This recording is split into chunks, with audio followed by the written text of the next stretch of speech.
We all love classic banana bread. It's comfort food, right?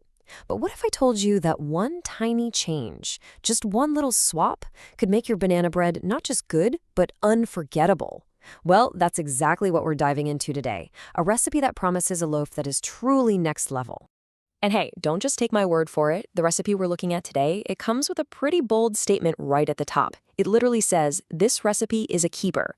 Now, that's some serious confidence, right? So, obviously, we have to find out what makes it so darn special. Okay, so what is the secret?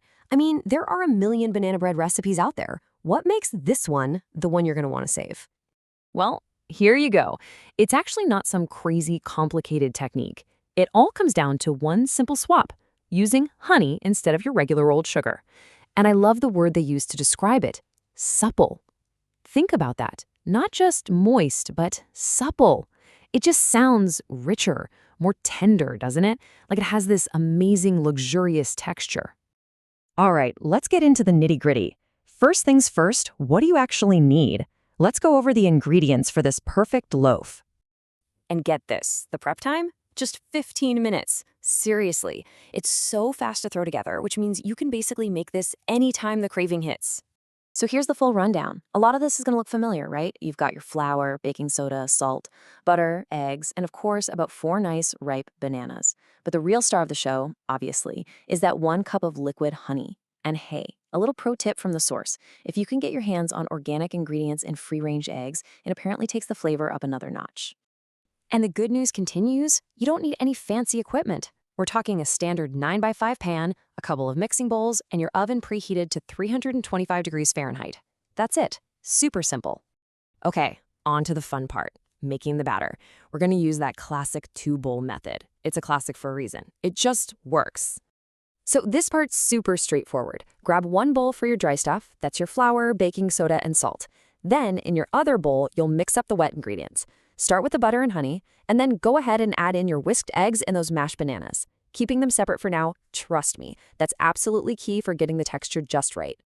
All right, you've got your bowl of dry ingredients and your bowl of wet ingredients. Now, we're at what the recipe calls the single most important part of this whole thing. So, you're going to want to pay attention to this next bit. Okay, here it is. When you finally combine those 2 bowls, the magic words are fold as little as possible. We're not beating it, we're not whisking it like crazy, we're just gently folding until you don't see any more dry flour. That's it. So why is this such a big deal? Well, it's a little bit of baking science. When you overmix, you start developing the gluten in the flour way too much. And what do you get? A tough, dense, almost rubbery banana bread. Nobody wants that. That gentle fold, that's what gives you the tender, supple bread we're after. It really makes all the difference. So, once your batter is just combined, we are ready for the grand finale, the bake. This is where all that careful work really pays off. Go ahead and pour that beautiful batter into your greased pan. And hey, if you're a fan of a little crunch, and who isn't, now's the time to sprinkle some walnuts on top. Then, into that preheated 325-degree oven it goes. Now, this is going to bake for a good 75 minutes. I know, it sounds like a while, but that lower temperature and longer bake time is really important. It cooks the inside perfectly without burning the outside. And that's especially crucial with honey because honey tends to caramelize and brown a lot faster than sugar. Okay, now for what is, I think, the hardest part of any baking project. The waiting. You absolutely have to let this thing cool down completely before you even think about slicing into it. It needs that time for the inside, the crumb, to set up properly. If you cut it too soon, it'll be gummy. So please, I'm begging you, don't skip this step. So we've pretty much nailed this amazing banana bread. But wait, there's more. The source gives us one more fantastic tip. It's the secret to substituting honey for sugar. And you can use this trick in pretty much any recipe you want. So here's the formula. It's actually pretty simple. For every 1 cup of sugar in a recipe, you're going to swap it out for 3/4 of a cup of honey.